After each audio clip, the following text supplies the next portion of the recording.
Zoe, Tina, so good to be hanging out again. Glad to be back.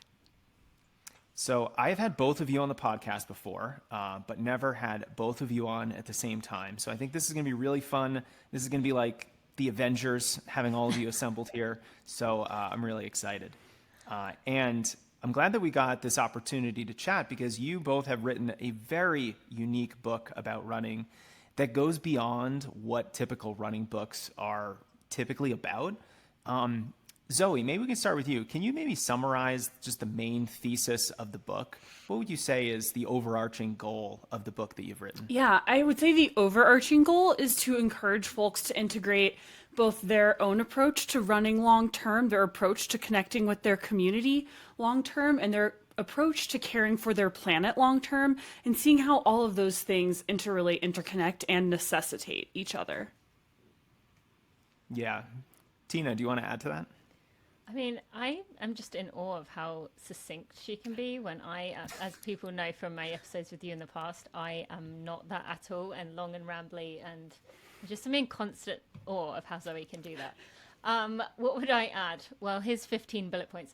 No, I would just say that I think when many people think of the word sustainable, what comes to mind for many is, please don't talk to me about like being a vegan and not flying.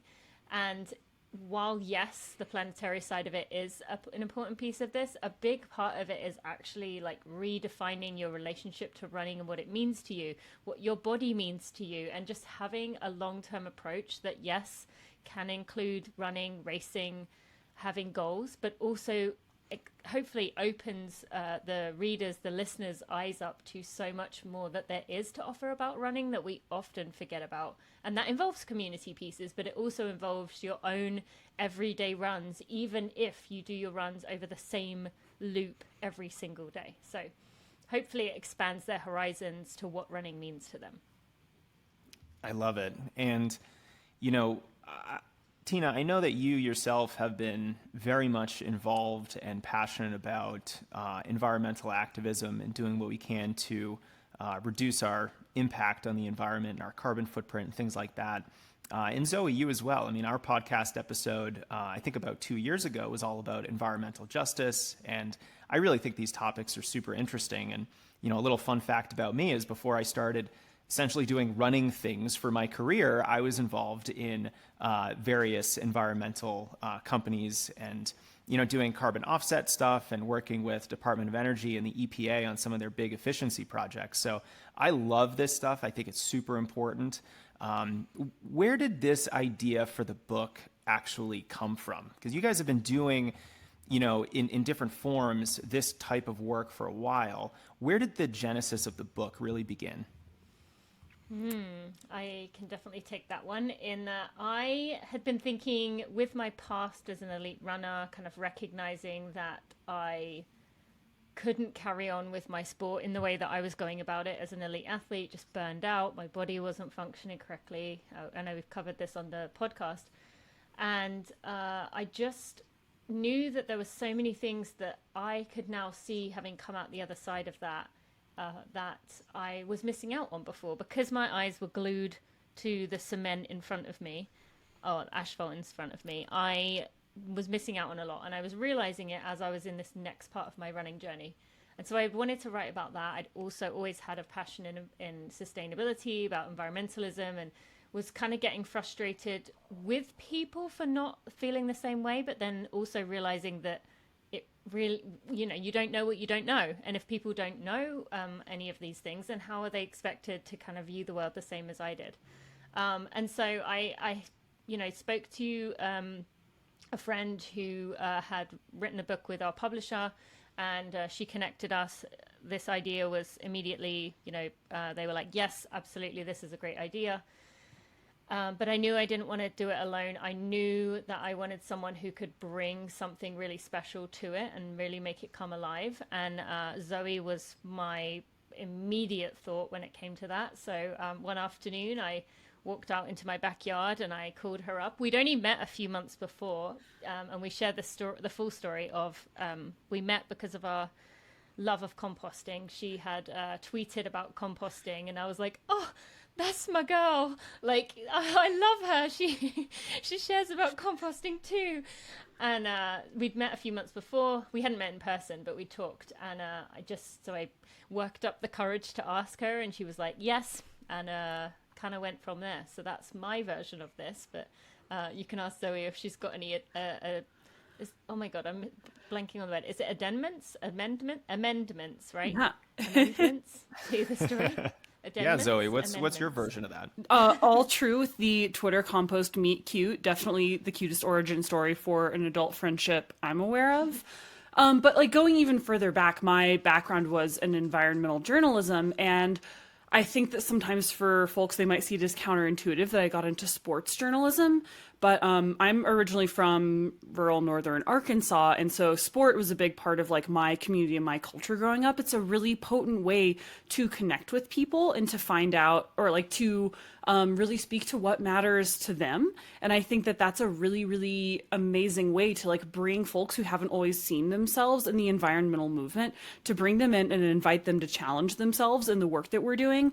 Because there's a lot of folks doing really great work, but it's not really getting outside of their echo chambers, and it's not speaking to folks who are absolutely necessary and essential to the work that we need to do here. So I've always been really passionate about using my love for climate and sport and outdoor movement to bring folks into this really challenging work, and to do so in a way that really speaks to and dignifies their concerns about the world around us. Yeah, and I think it's really interesting that you guys have both taken a very similar track to this topic, but sort of have come at it separately, but eventually have met and have collaborated on this really unique book. Now, you've broken the book into 3 sections about sustainably running, having a sustainable running community, and then having a planet that can sustainably support our running. We obviously can't cover everything today. I definitely encourage folks to check out the book, but I want to focus right now on being a sustainable runner. This is something that is very personally interesting to me. One of the focuses of, the monthly column that I write for Trail Runner magazine that Zoe, you help edit from time to time, is longevity, which is like how to run sustainably for a very long time in my mind. I love running. I want to keep running for decades and decades. And I think thinking about that topic is really interesting to me, because running can be a very hard sport. So I view this as very similar. Zoe, can you maybe define what is meant by, being a sustainable runner? Yeah, I think it's about slightly outpacing what you're doing now, with like kind of laying the groundwork for your potential later. So you're always setting yourself up for long-term success. I think everyone on this podcast knows that the key to really getting somewhere and to achieving your potential as a runner is to sustain the work. Like, your potential isn't reached in a single race, even a single season, even in 5 years. Your potential is reached by setting yourself up for success in the long term, so that you can continue stacking bricks, so that you can continue to show up day after day after day after day. Not only is that the most essential way to reach your potential, but it's also the most fun. It's the most healthy and balanced. And that was something that we really, as kind of type A gals who tend to want everything all at once now, to kind of extend the horizon of our own careers and our own imaginations, and invite and challenge readers to maybe assess where they're getting tripped up and where they might be undermining their own potential with short-term thinking and short-term doing. I think this is a really important topic, because, I put on my coach's hat now, and I unfortunately see this more frequently than I don't. Runners who are prioritizing the next race that they have 8 to 12 weeks from now, as opposed to where they'd like to be 1 to 2 years from now. And often, when you focus on the short term, you're kneecapping your long-term development or potential. And so I think it's really important to,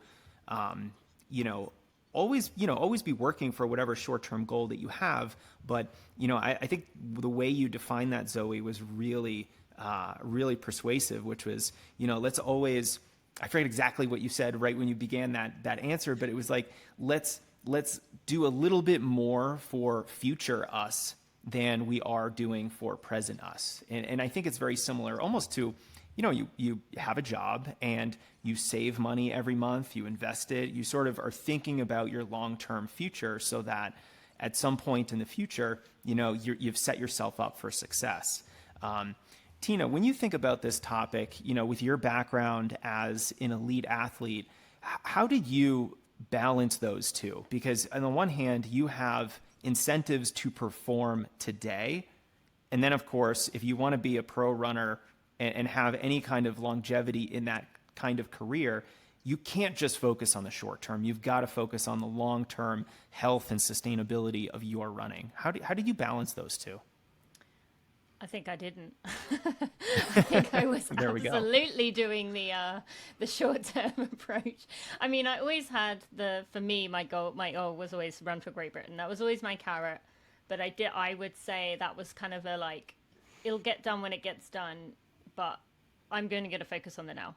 And that for me is when I knew something was very wrong when I was in January of 2017. And I was thinking, I can't wait to cross the finish line of what race I was going to be doing, the Gold Coast Marathon in July. And thinking, I'm not even looking forward to the race. I'm literally looking forward to the finish line 6 months from now. And so that's when I knew something was very wrong with my attitude and mindset. And so I actually think your audience is perfect to hear for this book, for this message. And that is because one of the things that we have taken with this sustainability approach and what this book is all about is that you can have goals and races and, like you said, focus on these long-term things. But if you are stuck on this short-term perspective, if you are stuck on okay, I want a BQ, I'm going to go to CIM, I'm going to get my BQ, oh, failed. Okay, what's the next race I can go? I'm going to get my CIM at I don't know, Berlin, whatever another fast course is, failed. Okay, all right, Chicago. I'll get it at Chicago. And you're just doing rinse, repeat. You're never going to get there because you're way too focused on it and you've lost all kind of all reality from what running is to you. It becomes just about goal, checkbox. But also you're missing out on so much else about running. So many of the other beautiful things about running. And that is where I totally lost track of that when I was running as an elite. But now I find that even though I'm not obsessing over results, obsessing over finish lines, obsessing over those short-term goals, my performance isn't actually that much lower, even though I'm doing drastically less, way less focus. And I think that is just because, we talked about, a balance, but it's more of just recognizing that you as a whole are not just your running, not just your training, but you're also taking into account all the other factors of your life. Whereas if you're just focusing on these goals, you're like, I don't care if I'm going through a divorce and I'm doing this, or I don't care if I just lost my parent. I said I was going to run this goal and I'm going to run this goal.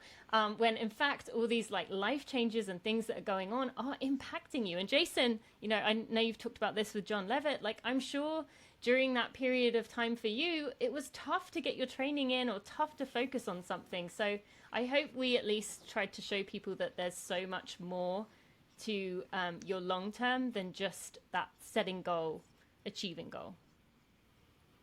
Yeah, and I can speak to that a little bit. I mean, at the beginning of my separation last year, there was no training. I couldn't train. I mean, I would try to go out for a 30-minute jog and I would have to go sit on the side of the road because I was crying. I mean, there was really no ability for me to physiologically handle the stress of any level of training. And I think if I had pushed the envelope and attempted that, I would have succumbed to overtraining, or I would have gotten some kind of serious injury, or I would have just had really bad results, while at the same time probably not having a lot of fun with the training as well. So, I think the older I get, the more I want to be flexible with my training, the more I take into consideration other aspects of my life, because if you don't, you're setting yourself up for failure. And I think, going back to this longevity piece, if I do want to maintain my running habit for decades and decades, I'm turning 40 this year, little bit of a milestone. And, there's a lot of thoughts that run through your head about, your mortality and how you're slowing down with age and all these things. And I think anybody listening here wants to continue running, no matter what age they might be. Maybe Zoe, we can talk a little bit more about if we are trying to make running a sustainable habit for the long term, what are some actual strategies for doing so? And I know a lot of runners are not going to, accept the just have your volume and, don't really set too aggressive goals, because that's part of the fun of running, right? We love to push the envelope. We love to challenge ourselves. So how can we do that and prioritize our longevity? Absolutely. I think that's a really fantastic question. And I think that just to speak to your experience, being able to take that step back and acknowledge the realities that we're working through requires so much courage and so much self-awareness. I think for a lot of us, white knuckling it doesn't actually feel very brave, doesn't actually feel very hard or even courageous. So I think for a lot of folks, their kind of growth edge is leaning into that doing less so that they can continue to progress. I have found that to make running kind of that sustainable habit, that sustainable sort of expression of our identity, figuring out how it fits into and attaches to our values is a really integral way to flexibly sustain it long term. A couple of my values are community, excellence, and environmental stewardship. So even on the days where I'm not feeling it, or where maybe I'm feeling it a little too much and it becomes kind of an unhealthy attachment, I go back to thinking about how does what I do today fit in with what my values are? How does what I do today set me up to pursue excellence? How does it set me up to pursue my environmental values? Like, how are my values expressed in this discrete action that I'm taking today? Sometimes that means I'm going to do my workout when it's snowing and it's, like 5 degrees outside. Sometimes it means I'm doing that workout on the treadmill because that's how I pursue excellence in that day. Sometimes it means I'm taking a rest day because I have a niggle that I don't want to turn into a larger issue. And I know that in order to pursue excellence, I need to just take a step back. Sometimes it means I choose certain races over others so that it can more succinctly attach to my value of environmental stewardship or my value of community. And I think that when you identify what your values are, it makes figuring out what that habit looks like for you, sustainable long term, a lot easier. And I think that there is no one size fits all solution, but the most, I think, approachable and evidence based sort of way of going about this is to just figure out what your values are and then figure out what that expression of that looks like on a daily basis. Can you give us some concrete examples so we can really, see this in context? Maybe use yourself as an example. What are some of your values that are specific to running, and give us one or two examples of how you prioritized either longevity or reaching for sustainable excellence in the long term, as opposed to those short-term goals that we might have.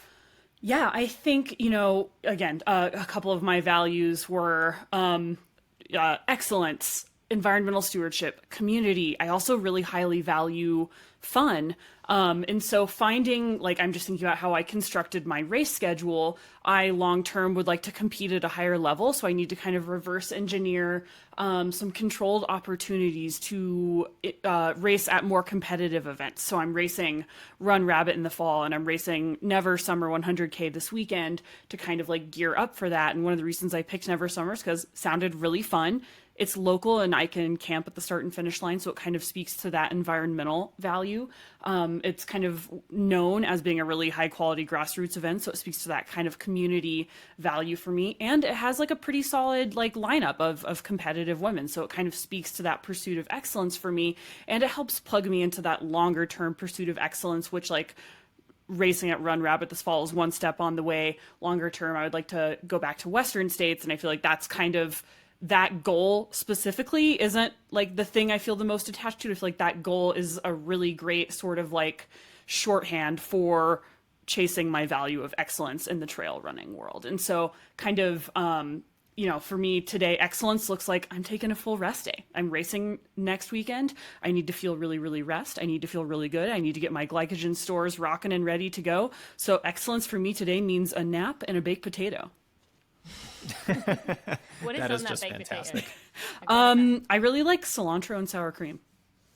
What a weird combination, Zoe. I know. So let's.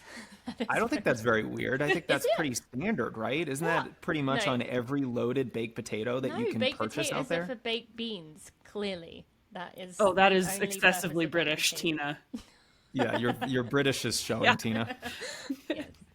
Sorry, didn't mean to go off Tina, track there. I just had to know. If you had to answer the same question, just sort of balancing the need for going after goals and the need for being aggressive with training, because I know runners love that. We love to push the envelope.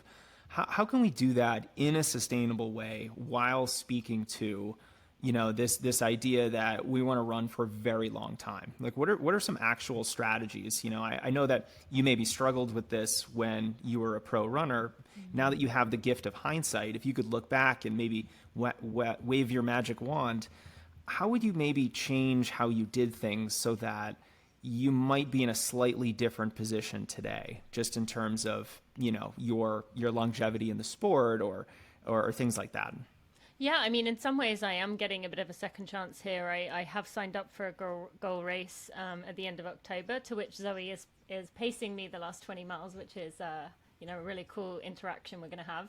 So I'm going into this with a goal race and with an intention to take 12 to 14 weeks to actually commit. I'm not going to be able to commit the 9.5 out of 10 I did in my past, but I can commit a 7. And so I'm giving my best that I have the opportunity to with my life situation right now. And so I can look back on my past. I can also look at what I'm doing right now. And I think it would be the same advice, the same thing. So for me, as Zoe mentioned, environmental stewardship is kind of a similar thing. I just say connecting with nature. So for me, that's always been something I felt very powerfully.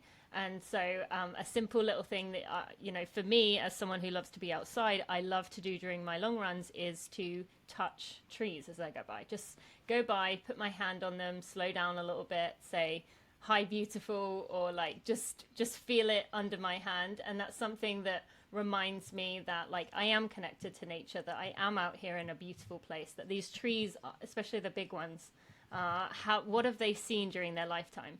And so that I find is a grounding thing to connect me, and also to make it, a lifelong thing of thinking. Then I start to think about the tree and what the tree has been through.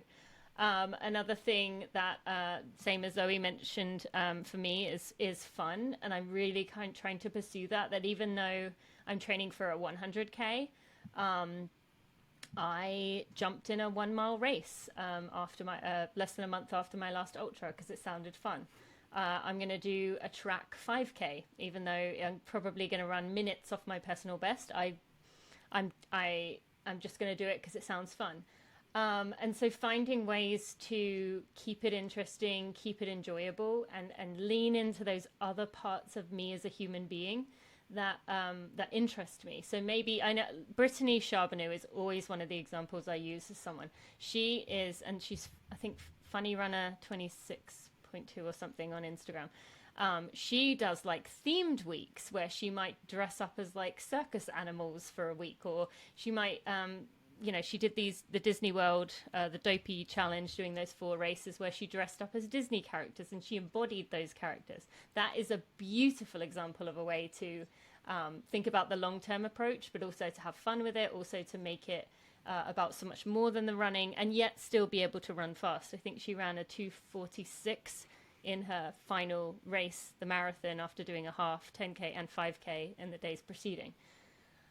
So those are 2 examples that kind of come to mind for me. I think when I look back on myself, it just would have been, recognizing that there's so much more to me as a person than just running fast. And I can still run fast, even if I am taking time to slow down as I go past a tree, or even if I'm running with a friend who runs slower than me. That's not going to kill me or not going to slow me down if on my recovery run I run a few minutes slower than I normally would. So finding ways to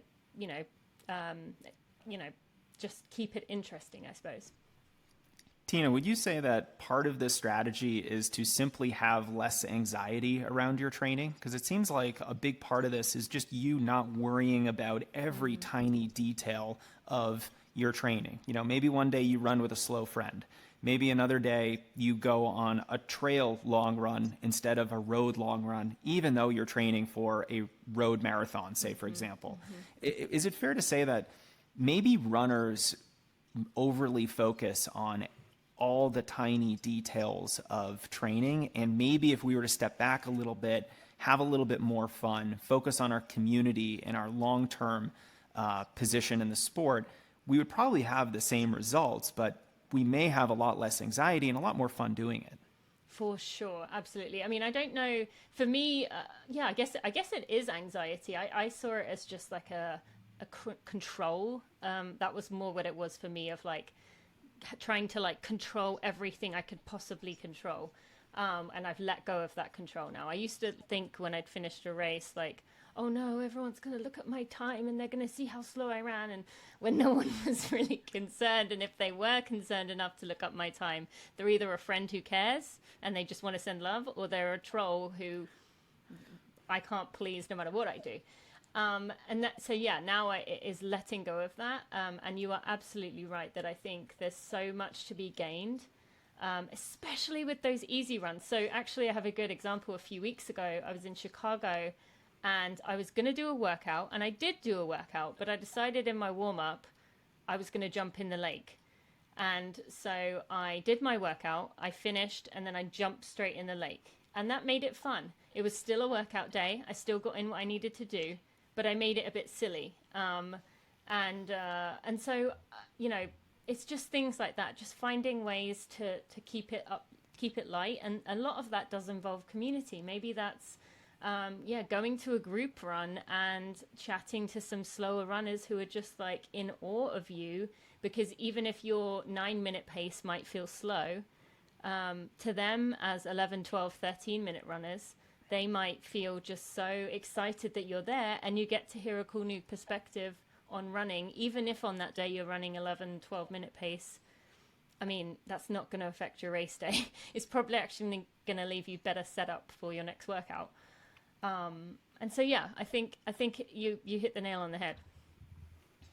Zoe, can I ask you a similar question? You know, I know you're our more of an ultra marathoner in our midst right now, so there's typically a little bit less of this type A, more anxiety-driven, training exactness that goes on in ultra running, just because of the nature of the sport. Is that something that you find that you struggle with, or are you maybe a little bit more go with the flow, almost more sustainable in your approach to running, just because of the type of races that you like to run? Yeah, I definitely am a recovering perfectionist.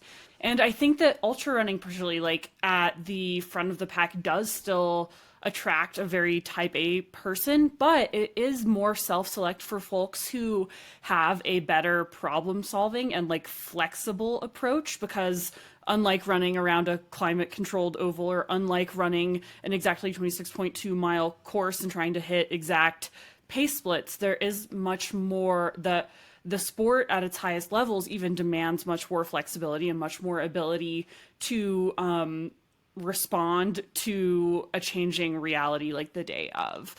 So I do think that if you are an excessively rigid person who is over attached to like the data coming out of your watch, like, yeah, you're probably not going to thrive in ultra running, because if slowing down to like hike up a hill bugs you, then there's going to be some courses that just are not going to speak to that part, that are going to really, really challenge that part of your nature. So I think with a lot of the folks that I know and that I work with at the front of the pack, like, I think we still over-index on perfectionism and a desire to control, but I do think there is a lot more curiosity in that realm as well, around letting things go. And I do think that that's one of the beautiful things about trail and ultra running particularly, is that it kind of forces a lot of folks into that sort of growth edge of letting go of things, but like still like, but not letting go so much that you like totally let off the gas and disengage from competition. You have to find that flexibility. And I think that's actually really hard for a lot of people, to stay competitively engaged, but have to make that decision based on how you feel in your body rather than what the splits on your watch say.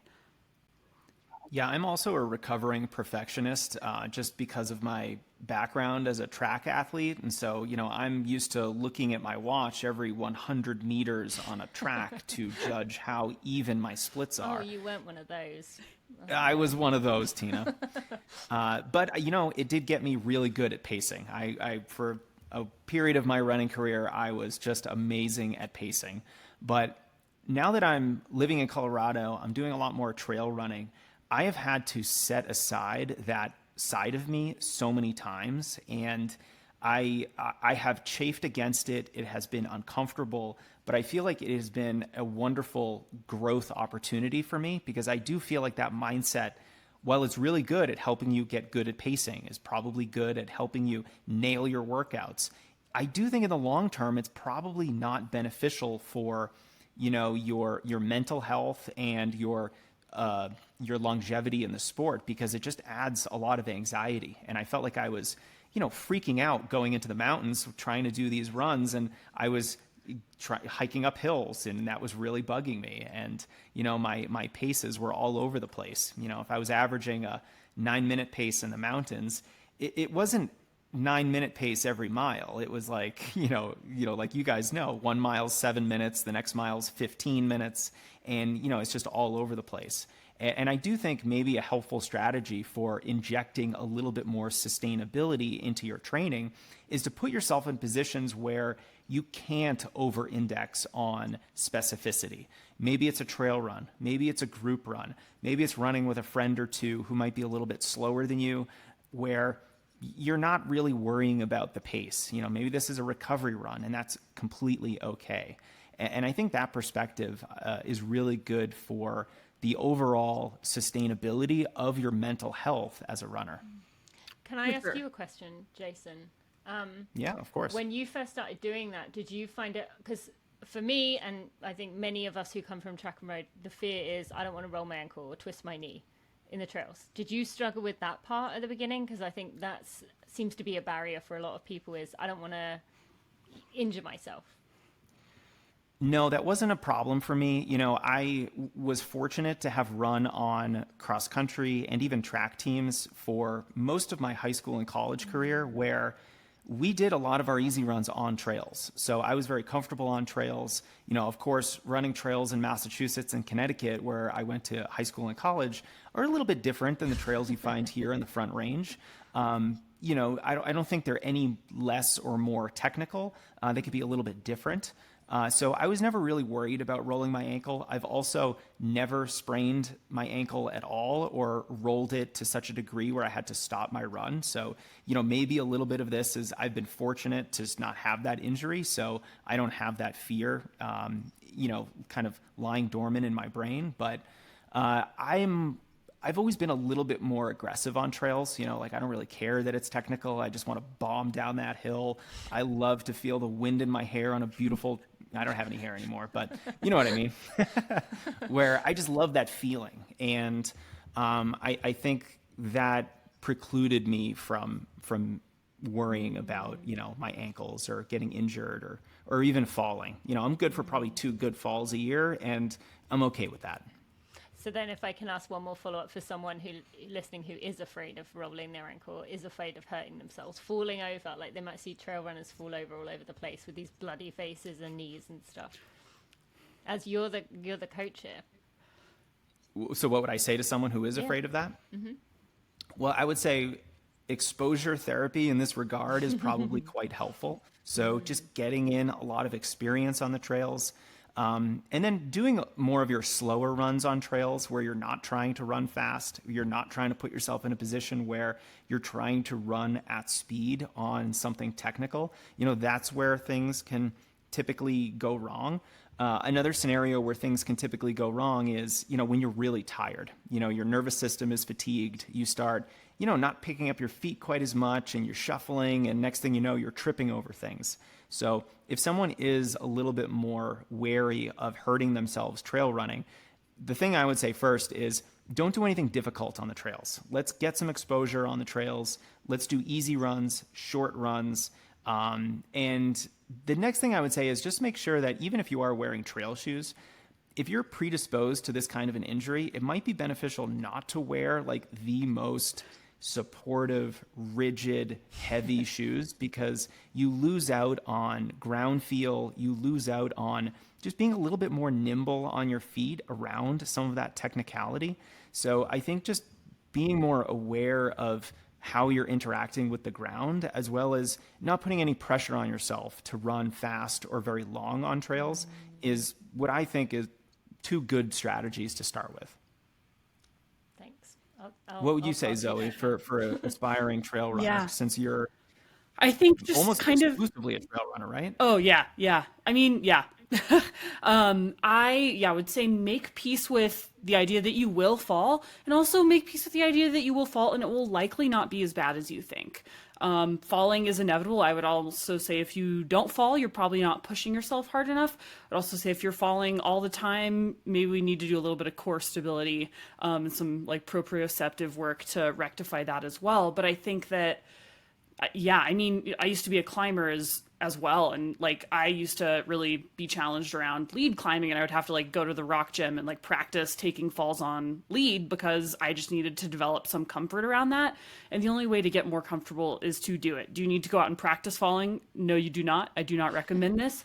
But I think that, again, putting yourself in the circumstances where you can explore that fear in a way that feels a bit safe and controlled to you, is the only way to move through it. There's no like training hack or tip that I think will remove that fear or remove that risk from trail running. And I think to remove the risk or the fear from trail running would be to neuter it in a way that would make it less compelling to all of us.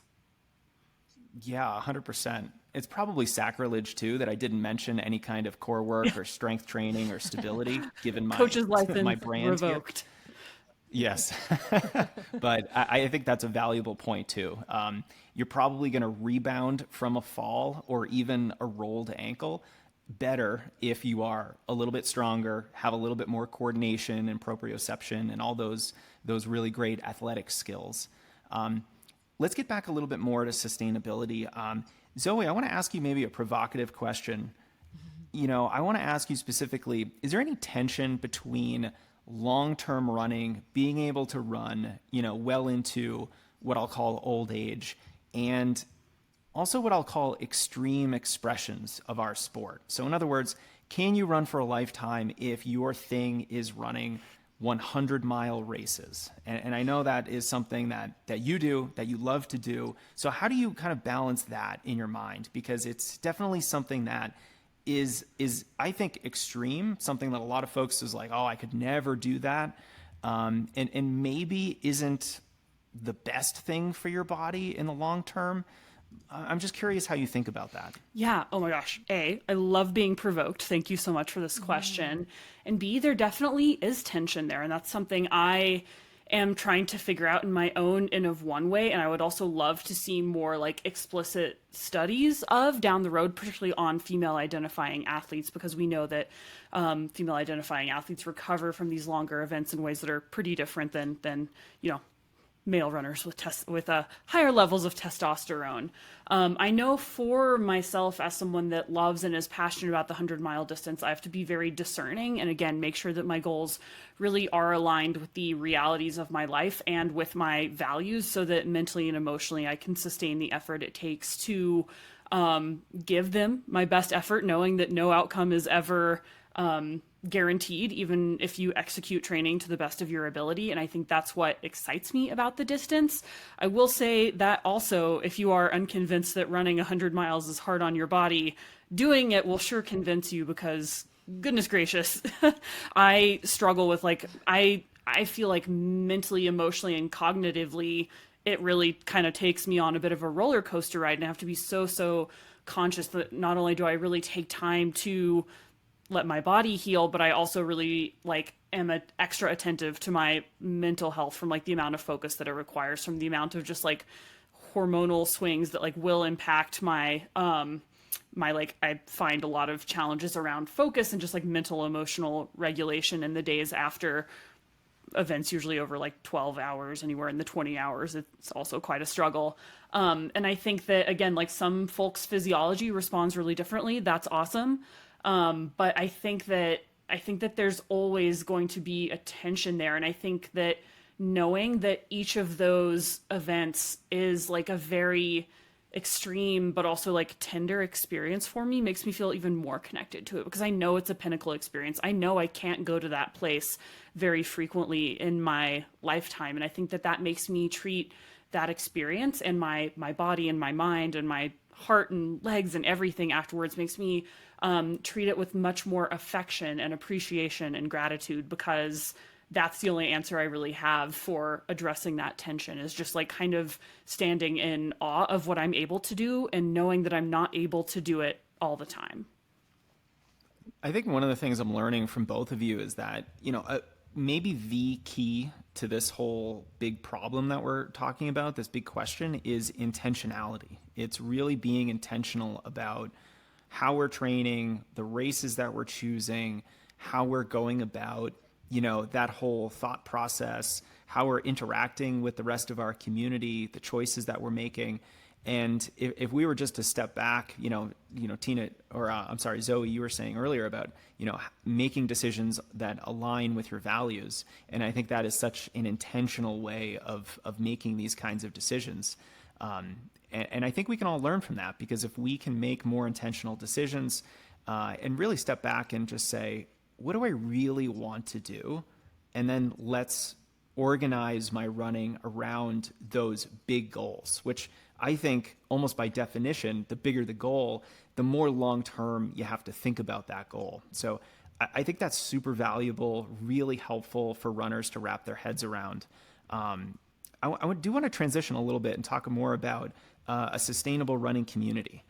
This is something that I think I'm getting more and more interested in and passionate about as the years go by, but it's also something that I don't know much about. So maybe Tina, you can weigh in on this. What does it mean to you to have a sustainable running community? Like, what does that actually look like? I definitely come to this from maybe a different perspective to some of your listeners, but maybe a similar perspective to many others of them, in that that elite part of my running career felt so selfish. Everything was about me, my goals, my this. I want to eat this food. I want to go here for my run. And so for me, I was determined the second part of my life was going to be about giving back, about community. And again, with what we've been talking about today, that longevity piece, if it is just about that, you are never going to last. And you're also missing out on so much more. And that's not to say there are some people, we wrote about some people in the book who are those, they've been doing it since they were 18. They're on they're 70 years old now. They just got out there every day. They do the same 5-mile loop every day, and they don't interact with the community. They don't have a Strava. Like, those people are kind of using running in a different way, more of a practice. But we can obviously use it as practice too. But I think for most of us, we need something else beyond that. And it also helps with that connection to yourself and recognizing what you're doing as well as what others are doing. And community can be a very different world. It could be an online community. Maybe your strength running community, gathers and talks and have become friends amongst themselves. Maybe your local running area has a run club or a run crew that's coming up and offering different groups to people. We have one here in St. Louis. A guy named Ricky Rock is doing amazing work, bringing the St. Louis, the city of St. Louis running community together. And I'm just in awe of what he is doing here. Maybe that means finding ways to support other people in the community who who need extra help. So for me, I do a lot of guiding, running with visually impaired runners or runners with Down syndrome. That might mean volunteering. Maybe after all these races, seeing a different perspective, and then from then on, every time you grab a cup from a volunteer, you say, "Thank you so much for being here," because you suddenly recognize, oh wow, that's someone who's given up their time to hand me that cup of water, and I shouldn't get angry at them if they're not holding it correctly and I missed the cup. So there's many different ways you could look at that, and the most obvious one is finding people in your area to run with. But I think each of those things helps to sustain us long term, and also levels up your running, because it makes it. We have such a beautiful group of people in this community, and many who, don't quite feel like they're welcome, but there's plenty of groups that are now coming up to make that a reality. And that is another thing we talk about in the group is how to bring in those other people. But we all know runners are special, and that's part of what we love about writing this book was runners get stuff done. I think that's the name of one of our chapters, because we get things done. We are very determined, very stubborn, very passionate people. And so why wouldn't we want to tap in and get to know one another more? Zoe, is this answer any different for you? Because you're, a elite level ultra marathoner. You're very, very good. Is it difficult to engage with a broader running community? Because a lot of your training is either higher level, so a lot of people can't run with you. They literally can't keep up with you, or they can't run for as far as you. Like, how do you think about that? Because it is this interesting scenario where the better you are as a runner, the more unrelatable you become to the broader running community. Yeah, I think, again, love that tension there. But I will also say, I tend to not always take community as literally. I do the bulk of my training. I live in a small town. I do the bulk of my training alone, though my best friends are runners and my partner is a runner. I actually really value that time with myself to introspect or catch up on podcasts. And I tend to extend like how I connect my running with my value of community through like more community action and organizing. I do love going to group runs, but I'm also deeply passionate about helping the running industry become the community it wants to be by not just saying it values inclusion, by trying to actually be inclusive, and by creating a space where folks are not just kind of like ambiently welcomed, but are equipped and empowered and deliberately recruited to join our world. And I think that it's more of an extent, like my organization and activism is probably the most like literal extension of my value of community. But I will also say that running has been a really powerful tool for me to especially connect with other women in my adult life. And that's something that can be challenging for a lot of folks, to build those like really intimate and intense friendships as adults, particularly with sometimes other really driven women. Like when you're an ambitious person, you have a type A personality. Sometimes seeing those aspects of yourself and other people can be very grating and challenging. And I've been really lucky to enjoy running as an amazing conduit for really authentic and long-lasting relationships with other women specifically. But I'll also say that like I'm typically not too afraid to slow down and figure out like what days are really beneficial for me to explicitly connect with other people, and then to also on the flip side to not apologize or feel bad when I really do need to prioritize that time for myself. And I think that having that like kind of solo time for my training helps me really think about how to use the other parts of my time and energy and effort to build the community that I also want to be able to experience the solace that I experience in my own running life.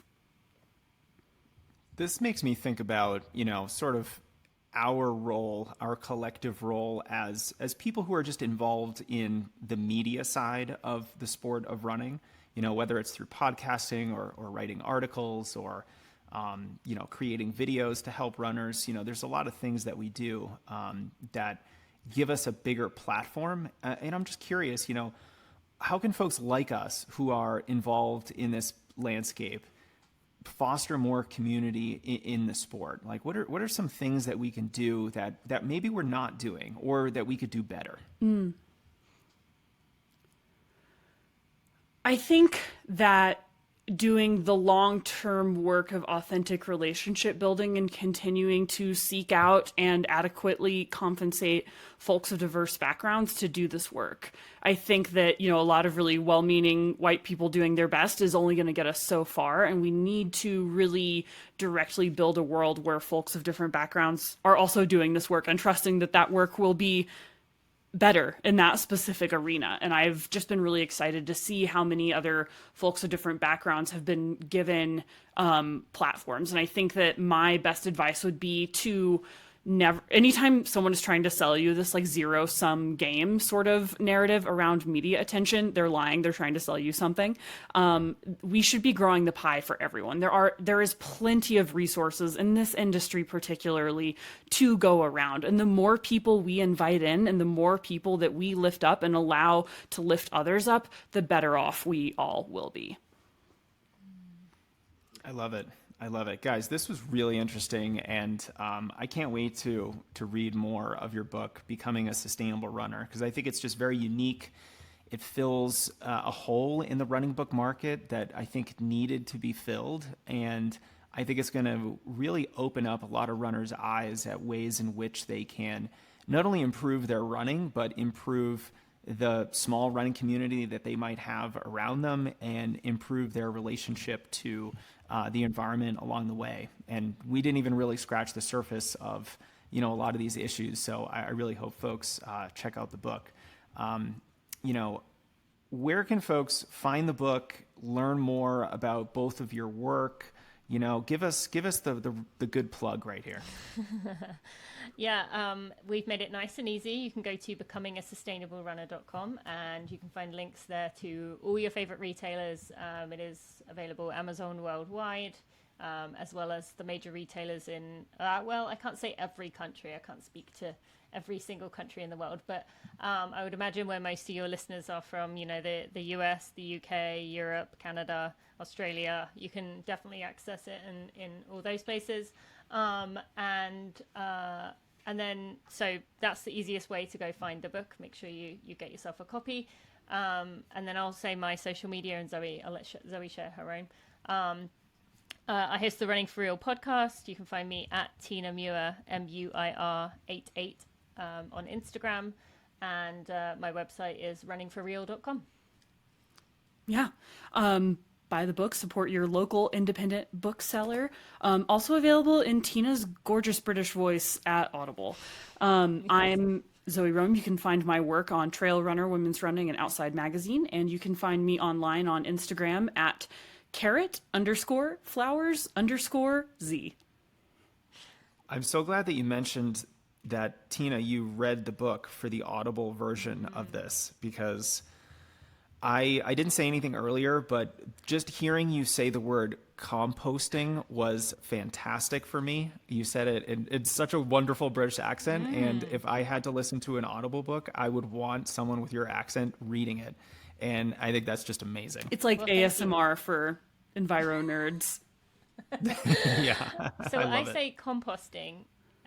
How you'd say composting?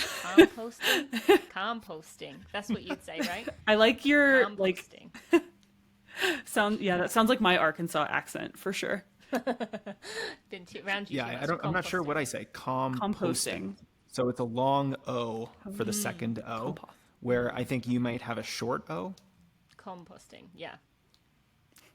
Just fantastic. Well, this is the weirdest way to end an episode of the podcast, but nevertheless, I'm glad we did it. Yes. Zoe and Tina, I really appreciate your time. Thank you so much for all the work that you're doing to help the running community, and thank you so much for this book. It's a wonderful addition to the running book marketplace. Thank you. Thank you so much, Jason.